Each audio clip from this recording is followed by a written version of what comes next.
Hello. तो चेतन, हम लोग आज नया चैप्टर शुरू कर रहे हैं and Yes, that yes, that is called as leverage, cost of capital and value of the firm.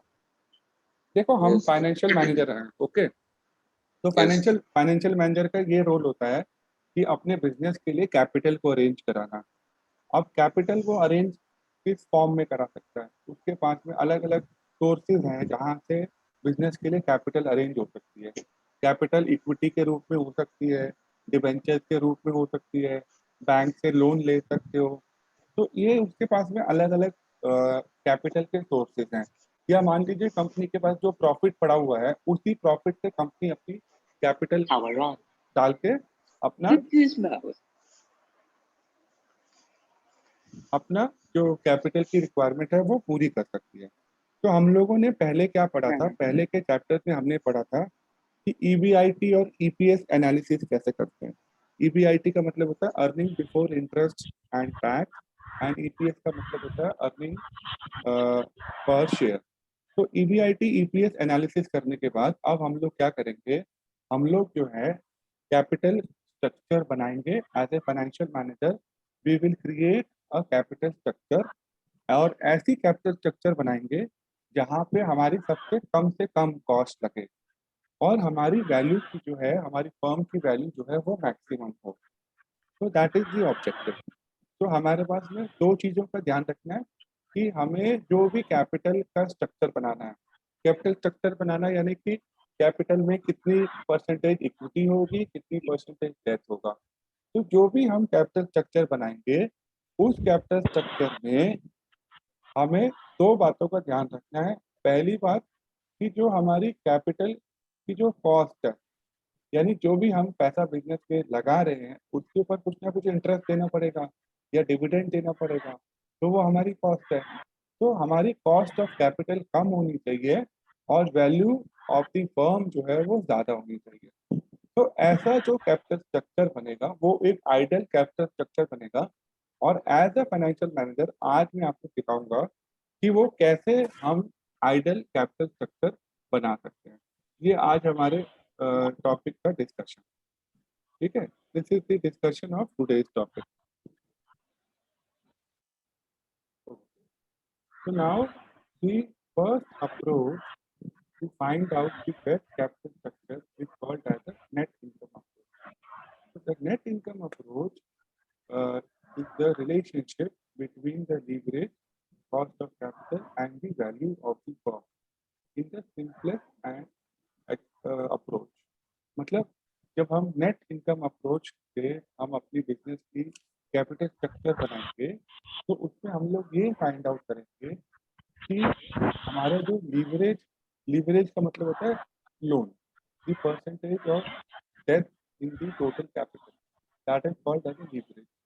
तो leverage, cost of capital and the value of the firm, इन तीनों में हम रिलेशनशिप पढ़ने वाले हैं नेट इनकम अप्रोच। अब ये net income approach was suggested by Durant, and this theory states that there is a relationship between capital structure and the value of the firm. There is a relationship between the capital structure and the value of the firm. मतलब जो company की value है वो किस पे depend करती है? वो कैपिटल स्ट्रक्चर पे डिपेंड करती है। And therefore the firm can affect it's value by increasing or decreasing the debt proportion in overall financing mix। मतलब कंपनी अपनी वैल्यू को इंक्रीज कर सकती है, अपनी वैल्यू ऑफ द फर्म को इंक्रीज कर सकती है या डिक्रीज कर सकती है। और वो चीज किस पे डिपेंड करेगी? वो चीज डिपेंड करेगी कि हमारे टोटल फाइनेंसिंग मिक्स का मतलब होता है कि हमारे टोटल कैपिटल स्ट्रक्चर में डेट का कितना प्रपोर्शन है। तो as per Durant, this theory states that there is a direct relationship between capital structure and the value of the firm, and therefore the firm can affect its value by increasing or decreasing the debt proportion in the overall capital mix, in the overall financing mix।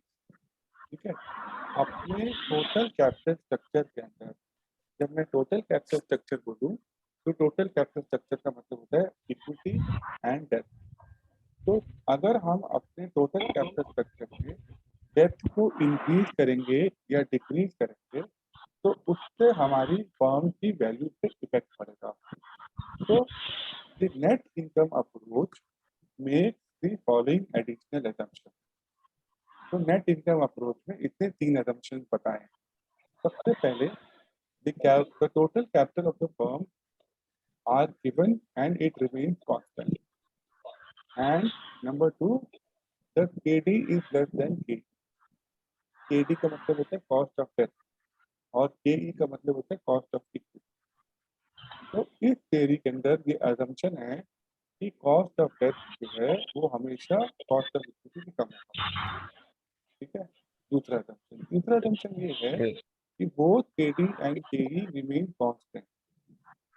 KD यानी कि cost of death और KE यानी कि cost of equity remains constant and increase in financial leverage, that is use of more and more debt financing in the capital structure, does not affect the risk perception of the investor। ज्यादा अगर हम date लेंगे, ज्यादा अगर हम debt financing करेंगे तो उससे क्या होगा कि इन्वेस्टर को लगेगा कि हमारी बिजनेस में बहुत ज्यादा रिस्क इन्वॉल्व है, क्योंकि ज्यादा डेट लेंगे तो उस पर इंटरेस्ट की लायबिलिटी कंपनी की बढ़ती जाएगी। तो इस थ्योरी के अंदर ये असम्पशन है कि फाइनेंशियल लीवरेज इंक्रीज होने से हमारे कैपिटल स्ट्रक्चर के किसी भी रिस्क पे कोई भी इफेक्ट नहीं पड़ेगा।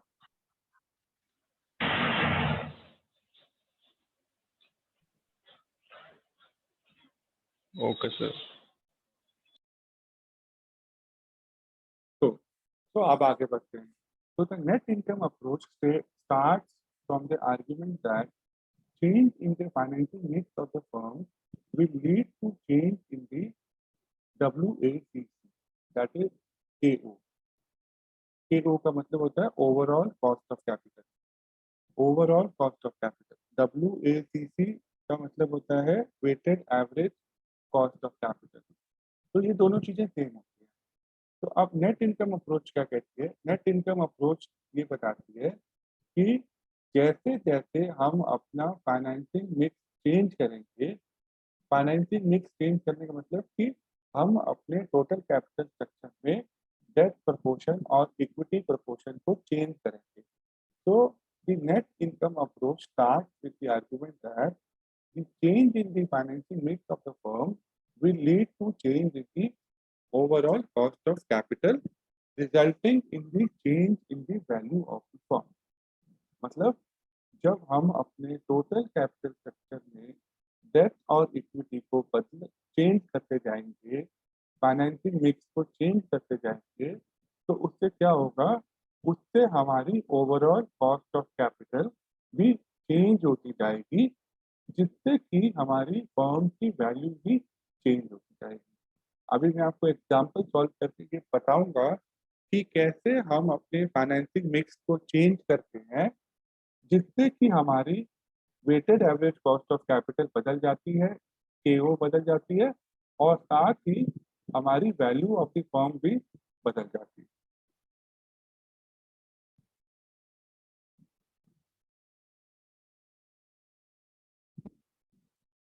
तो अब देखो आगे क्या लिखा है। As the KD is less than KE. देखो हमने ऊपर एजम्पशन बनाया था, हमने ये एजम्पशन बनाया था कि हमारी केडी जो है वो केई से कम है, cost of death is less than केई। तो जब हमारा डेथ कम होगा तो इससे क्या होगा? The increasing use of cheaper death simultaneously decrease in the equity portion, the overall capital structure will result in magnified return available to the shareholders। देखो हमें डेट जो है वो बहुत चीप है, उस पर जो इंटरेस्ट देना पड़ता है वो बहुत कम है। इससे क्या होगा कि जो हमारे इक्विटी शेयर होल्डर हैं उनको ज़्यादा वैल्यू मिलेगी, क्योंकि उनकी कंपनी के पास में इंटरेस्ट की लायबिलिटी बहुत कम है, क्योंकि उनकी कॉस्ट ऑफ डेट जो है वो बहुत कम है। ठीक है। जिससे हमारे इक्विटी शेयर होल्डर्स को फायदा हो जाएगा, क्योंकि बहुत सस्ता लोन है। तो इससे क्या होगा, the increase return to the share holder will increase the total value of the equity and this increase is the total value of the firm. तो जब हमारे इक्विटी शेयर होल्डर्स को बेनिफिट होने लगेगा, तो उससे क्या होगा कि हमारी टोटल कंपनी की जो वैल्यू है वो बढ़ती चली जाएगी। अल्टीमेटली इक्विटी की वैल्यू बढ़ेगी, जिससे कि क्या होगा कि हमारी कंपनी की टोटल वैल्यू बढ़ेगी। ठीक है, तो मतलब वो ये समझाने की कोशिश कर रहा है कि हमारे को जो डेट है उस पर इंटरेस्ट बहुत कम देना पड़ता है, बहुत सस्ता लोन है। तो कॉस्ट ऑफ डेट हमारा बहुत कम है और कॉस्ट ऑफ इक्विटी हमारी ज़्यादा है। तो इससे क्या होगा कि हम लोन ज़्यादा लेने की कोशिश करेंगे, क्योंकि लोन बहुत सस्ता है। तो अब लोन बहुत सस्ता है तो हमारे पास में काफ़ी कैपिटल हो जाएगी, तो इससे हमारे शेयर होल्डर्स को ज़्यादा प्रॉफिट अर्न होगा। तो ज़्यादा प्रॉफिट अर्न होगा तो उनकी वैल्यू बढ़ जाएगी, उनकी वैल्यू बढ़ जाएगी तो इसका मतलब टोटल फर्म की वैल्यू भी बढ़ जाएगी। Therefore, the WACC, that is KO, will decrease and the value of the firm will increase। जिससे क्या होगा कि जब हमारी कॉस्ट कम है, ठीक है, तो जितना ज़्यादा हम लोन लेते जाएंगे तो हमारी जो टोटल ओवरऑल कॉस्ट है, that is weighted average cost of capital, वो कम होती चली जाएगी, जिससे कि वैल्यू ऑफ द फर्म जो है वो इंक्रीज होती चली जाएगी। ठीक है, तो वो आपको ये समझा रहा है कि as you take more loan because the cost of debt is lesser than the cost of equity, तो the loan is available at a cheaper cost. तो जब लोन ज्यादा होगा तो उससे क्या होगा कि हमारे शेयर होल्डर्स को रिटर्न बहुत ज्यादा आएंगे। अब रिटर्न ज्यादा आएंगे तो उनकी वैल्यू बढ़ जाएगी, वैल्यू ऑफ इक्विटी बढ़ जाएगी, और जब वैल्यू ऑफ इक्विटी बढ़ जाएगी तो total value of the firm बढ़ जाएगी। देखो, total value of the firm की मैं बात करता हूँ, तो उसमें value of equity and value of debt दोनों आते हैं। तो जब इक्विटी शेयर होल्डर्स की वैल्यू बढ़ने लगेगी, क्योंकि कॉस्ट ऑफ डेट जो है वो सस्ता है, तो उससे क्या होगा कि कंपनी की जो टोटल वैल्यू है वो भी बढ़ती चली जाएगी, और हमारी जो ओवरऑल कॉस्ट ऑफ कैपिटल है वो डिक्रीज होती चली जाएगी, जिससे कि अल्टीमेटली हमारी फर्म की वैल्यू बढ़ जाएगी। तो इसका मतलब ज़्यादा लोन लोगे तो उससे इक्विटी शेयर होल्डर्स की वैल्यू बढ़ती जाएगी, और अल्टीमेटली उससे total value of the firm बढ़ेगी, और हमारी ओवरऑल कॉस्ट ऑफ कैपिटल जो है वो कम हो जाएगी। और ऐसे ही इसका opposite, on the other hand, if the financial leverage is reduced by decrease in the debt financing, the overall cost of the firm will increase and the total value of the firm will decrease.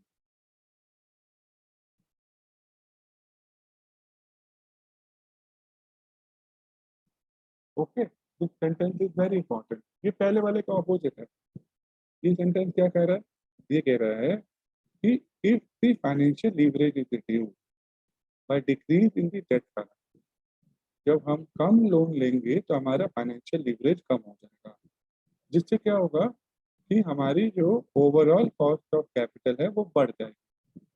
ठीक है, क्योंकि देखो के जो हमारी cost of date है वो equity से चीप है, तो अब हम ज़्यादा डेट नहीं ले रहे, हम ज़्यादा इक्विटी यूज कर रहे हैं, तो इक्विटी वैसे ही एक्सपेंसिव है, तो इक्विटी की कॉस्ट एक्सपेंसिव है और हम डेट कम यूज कर रहे हैं, तो इससे क्या होगा कि हमारी जो ओवरऑल कॉस्ट है वो इंक्रीज हो जाएगी, और उससे हमारी वैल्यू ऑफ द फर्म जो है वो डिक्रीज हो जाएगी।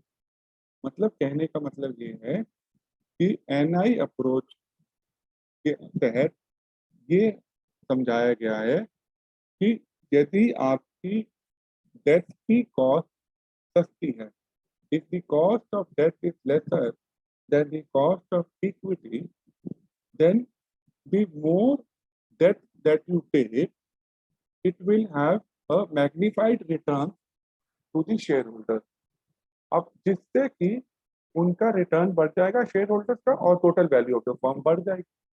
तो ज्यादा डेट का मतलब है कि ज्यादा प्रॉफिट, बिजनेस बढ़ेगा, आपके पास पैसा ज्यादा है, कैपिटल ज्यादा है, तो प्रॉफिट ज़्यादा होने की वजह से value of equity share holder बढ़ेगी और ultimately total value of the firm बढ़ जाएगी। और वैसे ही उसका उल्टा हो जाएगा कि अगर आप फाइनेंशियल लीवरेज कम करोगे, यानी कि आप डेट कम लोगे, तो उससे क्या होगा कि आपकी जो ओवरऑल कॉस्ट ऑफ कैपिटल है वो इंक्रीज हो जाएगी, क्योंकि कॉस्ट ऑफ इक्विटी आप ज़्यादा दे रहे हो, क्योंकि आप इक्विटी का इस्तेमाल ज़्यादा कर रहे हो, तो आपकी ओवरऑल कॉस्ट बढ़ जाएगी और वैल्यू ऑफ द फर्म जो है वो कम हो जाएगी। तो ये दो बातों का इसमें बेसिकली एक्सप्लेनेशन दिया हुआ है, और ये आपको अभी एग्जाम्पल के रूप में समझाने की कोशिश करेंगे कि एनआई अप्रोच में कैसे हमारी वैल्यू ऑफ द फर्म और ओवरऑल कॉस्ट ऑफ कैपिटल पे कैसे फर्क पड़ता है, वो अभी आपको मैं एग्जाम्पल करके बताऊंगा। बहुत इंपॉर्टेंट एग्जाम्पल है, हर लेवल के एग्जाम में आता है, तो आप ध्यान से नोटबुक खोल के साथ साथ समझना और लिखना। तो अब देखो ये एग्जाम्पल है नेट इनकम अप्रोच का। The expected EBIT of the firm is 2 lakh. EBIT का मतलब होता है earning before interest and tax. तो एक कंपनी की ईबीआईटी 2 लाख है and it has issued equity capital with KE at the rate of 10% and 6% debt of rupees 5 lakh. Cost of equity 10% है और कॉस्ट ऑफ डेथ जो है वो 6% है। ठीक है, तो हमारे एन आई अप्रोच के अंदर ये अजम्पशन था कि कॉस्ट ऑफ डेथ जो है वो कॉस्ट ऑफ इक्विटी से कम है।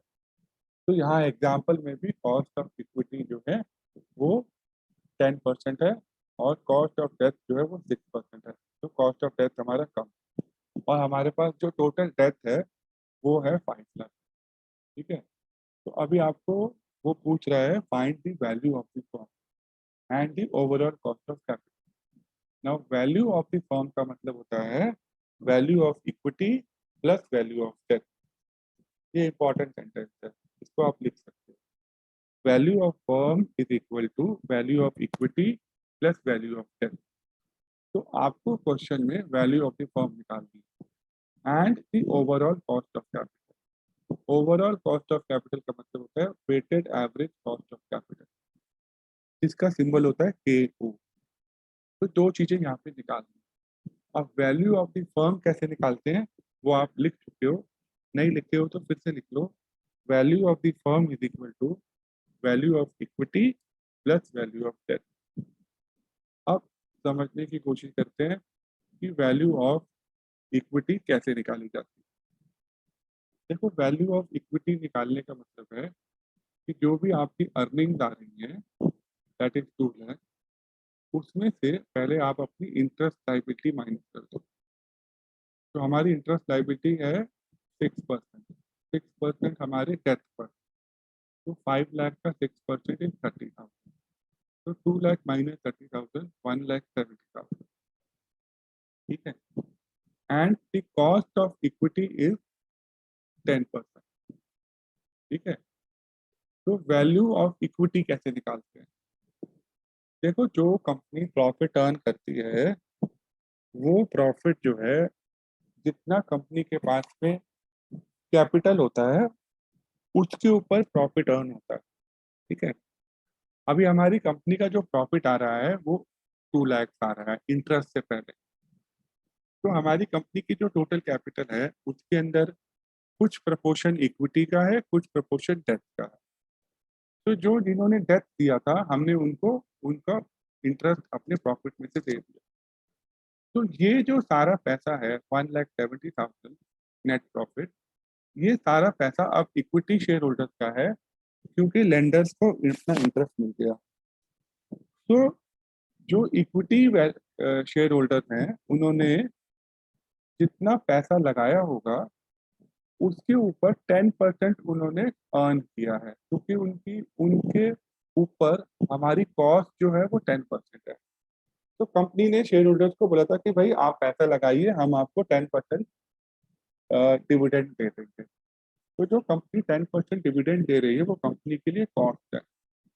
तो हम लोग क्या करेंगे,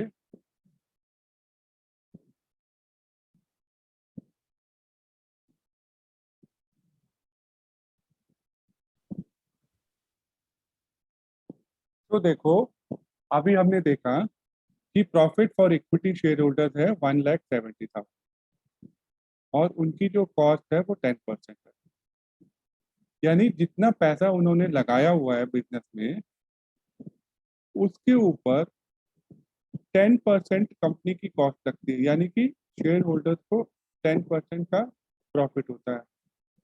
तो value of equity multiplied by the cost of equity is equal to profit for share holder. देखो, मैंने अभी आपको समझाया था कि value of the firm is equal to value of equity plus value of debt. तो अब हम लोग वैल्यू ऑफ इक्विटी निकालते हैं। तो वैल्यू ऑफ इक्विटी का ये फॉर्मूला है। अब ये फॉर्मूला आया कैसे, वो मैं आपको समझाने की कोशिश कर रहा हूँ कि जो भी हमारा ईबीआईटी था, वो ईबीआईटी में से हमने इंटरेस्ट माइनस कर दिया। तो ईबीआईटी हमारा आ रहा था 2 लाख, और 2 लाख में से हमने 30,000 रुपीज इंटरेस्ट माइनस कर दिया। इंटरेस्ट माइनस करने के बाद अब जो ये पैसा बचा हुआ है, ये हमारे शेयर होल्डर्स का है। तो जो शेयर होल्डर्स ने हम टोटल पैसा लगाया था, वो हमें निकालना है, that is the value of equity. और उसके ऊपर कंपनी 10% उनको कॉस्ट उन कंपनी को लगती है, और कंपनी 10% के हिसाब से उनको 1,70,000 रुपये 1,70,000 रुपीज दे देती है। तो value of equity multiplied by the cost of equity is equal to profit for share holder.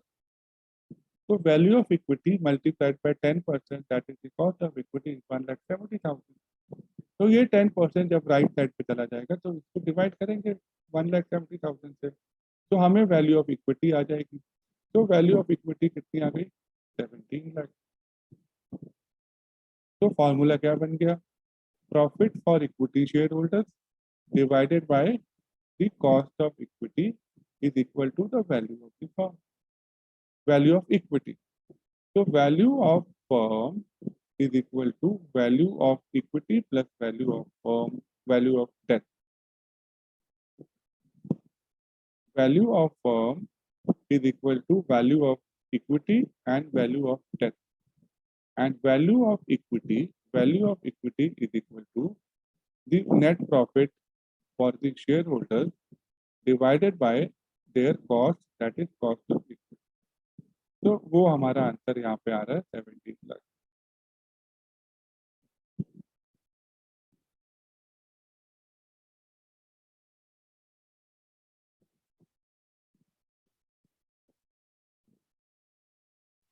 Yes, sir.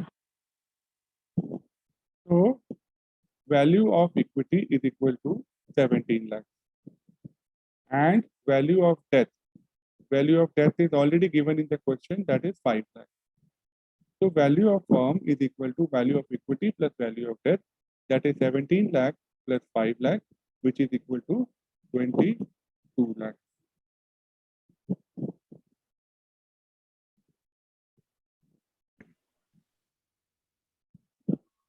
तो हमें क्वेश्चन में दो चीजें निकालनी थी।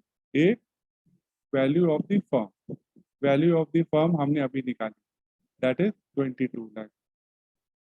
ठीक है। अब दूसरी चीज जो क्वेश्चन में पूछी है, क्वेश्चन पूछ रहा है find the overall cost of capital. तो ओवरऑल कॉस्ट ऑफ कैपिटल, जिसको WACC भी बोलते हैं, और उसका सिंबल है KO। K stand for cost, O stand for overall cost of capital. तो ओवरऑल कॉस्ट ऑफ कैपिटल का जो फॉर्मूला है, that is EBIT divided by the value of the firm. ठीक है, multiplied by 100। So what is EBIT? EBIT is 2 lakh. And what is the value of the firm? Value of the firm is 22 lakh multiplied by 100. So you will get 9%. That means what is overall cost of capital? Overall cost of capital का मतलब होता है कि company के पास में कितने funds हैं, कितनी कैपिटल है, टोटल कैपिटल कितनी है। तो कंपनी के पास में जो टोटल फंड्स हैं उसकी क्या वैल्यू है? उसकी वैल्यू 22 लाख है। उस वैल्यू उस फंड के ऊपर कंपनी कितना प्रॉफिट अर्न करती है? कंपनी 2 लाख अर्न करती है। ठीक है, तो कंपनी के लिए जो ये 2 लाख रुपए जो कंपनी अपने शेयर होल्डर्स को दे देगी, तो इसका मतलब कंपनी की क्या कॉस्ट पड़ गई? कंपनी ने 22 लाख कैपिटल के ऊपर 2 लाख का प्रॉफिट कमाया।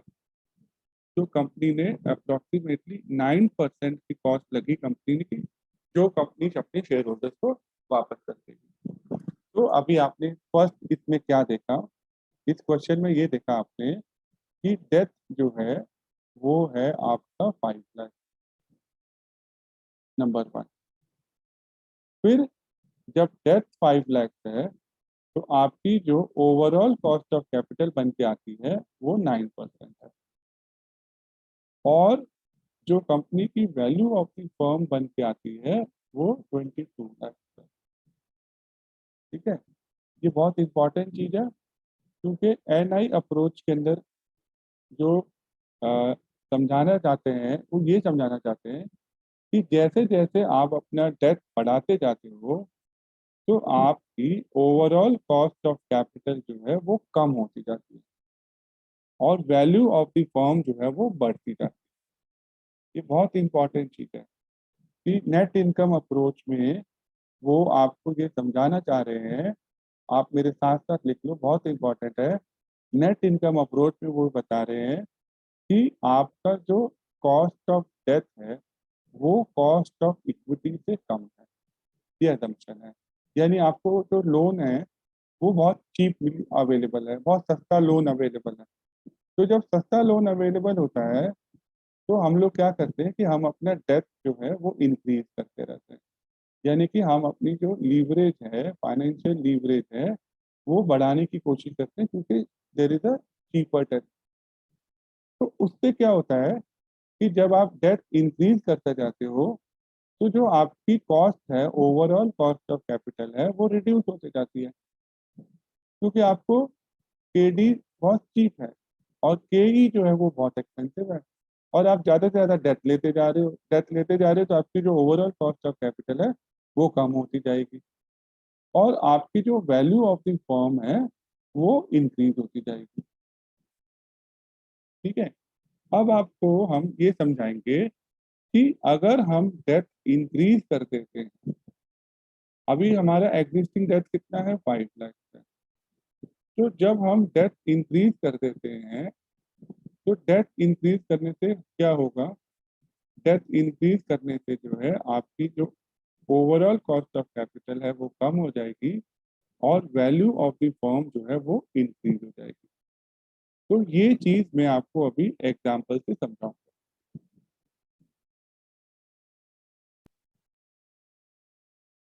ओके, तो अब हम लोग क्या करने वाले हैं, जैसे कि हमने देखा कि नेट इनकम अप्रोच के अंदर as the debt is cheaper तो we take more of debt. जब हम डेट ज्यादा लेते हैं तो नेट इनकम अप्रोच के तहत हमारी जो ओवरऑल कॉस्ट ऑफ कैपिटल है वो कम हो जाती है और जो हमारी वैल्यू ऑफ द फर्म है वो बढ़ जाती है। अभी हमारे पास में जो एग्जिस्टिंग डेट है वो 5 लाख है और हमें जो इंटरेस्ट पे करना पड़ रहा है वो 6% पे करने वाला है। तो अब हम लोग देखेंगे कि अगर हम डेट ज़्यादा लेते हैं, डेट अपना इंक्रीज करते हैं, तो क्या सच में हमारी वैल्यू ऑफ द फर्म बढ़ जाती है और ओवरऑल कॉस्ट कम हो जाती है? तो वो चीज़ अभी आप एग्जाम्पल में से देखोगे। तो देखो, सेम एग्जाम्पल है कि ईबीआईटी हमारा 2 लाख है और अब हमारा डेट जो है वो 7 लाख हो गया। तो 7 लाख के ऊपर हमें 6% इंटरेस्ट पे करना पड़ रहा है, तो दैट इज 42,000। तो 2 lakh minus 42,000 is the net profit. Now this net profit is for equity share holder. तो अभी हमने देखा था कि जो ये net profit equity share holder का होता है उससे हम लोग केई निकालते हैं। केई कैसे निकालते हैं? जो हमारा नेट प्रॉफिट होता है उसको हम अपनी कॉस्ट ऑफ इक्विटी से डिवाइड करते हैं। So net profit is 1,58,000 divided by cost of equity. So value of the equity we will get 15,80,000, and the value of the debt is 7 lakh. And we already know that value of the firm is equal to value of equity plus value of debt. So 15,80,000 plus 7 lakh is equal to 22,80,000. और जो पहले वाले case में हमें जो value of the firm आ रही थी वो आ रही थी 22 लाख, जबकि हमारा डेथ था 5 लाख। लेकिन अब हमारा डेथ 7 लाख हो गया है और ज़्यादा लोन लेने से the value of the firm increase हो गई है। तो ये तो बहुत अच्छी बात है। और आप देखोगे कि ओवरऑल कॉस्ट जो है वो कम हो जाएगी। तो ओवरऑल कॉस्ट कैसे निकालते हैं? ओवरऑल कॉस्ट निकालते हैं equity EBIT divided by the value of the firm. EBIT divided by the value of the firm. EBIT is 2 lakh given in the question. Value of the firm जो अभी हमने यहाँ पे कैलकुलेट किया multiplied by 100 तो 8.7। तो एक तो डेथ बढ़ गया, डेथ बढ़ने से हमारी वैल्यू बढ़ गई और हमारी कॉस्ट कम हो गई। पहले हमारी कॉस्ट कितनी आ रही थी? पहले हमारी कॉस्ट 9% आ रही थी, अभी हमारी कॉस्ट कितनी आ रही है? 8.7%। तो ये तो हमें फायदा हो गया, अच्छी बात है। और आपको पहले वैल्यू ऑफ द फर्म कितनी बन रही थी? आपकी 22 लाख बन रही थी। तो अब आपकी जो वैल्यू ऑफ द फर्म है वो 28 लाख होगी। तो इसका मतलब कि when the 6% debt is increased from 5 to 7 lakh, the value of the firm increases from 22 lakh to 22 lakh 80,000. And the weighted average cost of capital, that is the overall cost of capital, it decreases from 9% to 8.7%. So this is the advantage. Your value becomes more and your cost is reducing.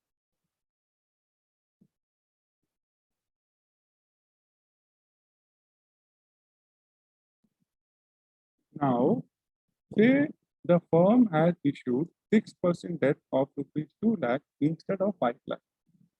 तो अब firm जो है वो अपना death जो है वो 5 लाख से सिर्फ 2 लाख कर दी, ठीक है। तो उससे क्या होगा? देखो, हमने अपना डेथ कम कर दिया तो हमें इंटरेस्ट कम देना पड़ेगा। हमने 2 लाख के ऊपर 6% इंटरेस्ट माइनस कर दिया आपने EBIT, तो नेट प्रॉफिट आ गया 1,88,000 और कॉस्ट ऑफ इक्विटी 10% है। तो वैल्यू ऑफ इक्विटी कैसे निकालेंगे? Net profit divided by the cost of equity. तो 1,88,000 divided by 10%, it is 18,80,000 and plus the value of debt. Now value of debt is only 2 lakh. So value of debt 2 lakh इसमें add करने तो value of the firm 22,80,000 हो गई।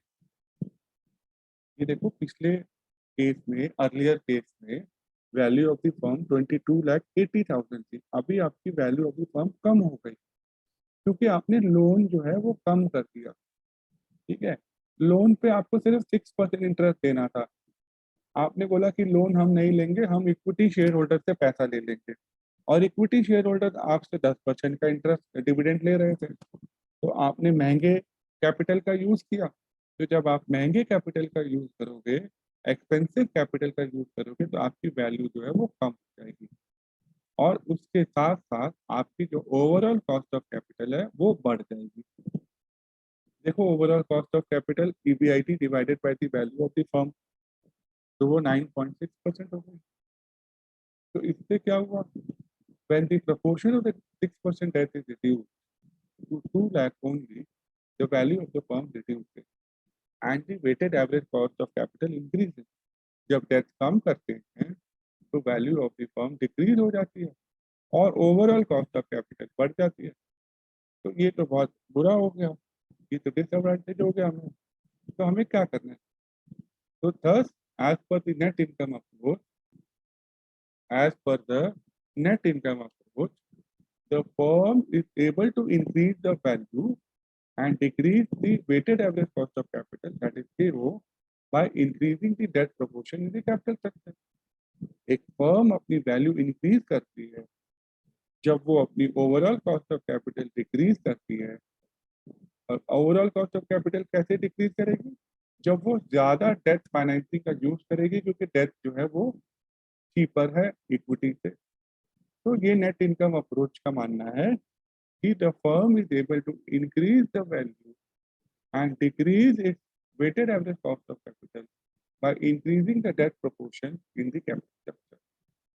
So as per the net income approach, the value of the firm is equal to value of equity and the value of debt, which we have already studied. So what is the conclusion that we are trying to draw?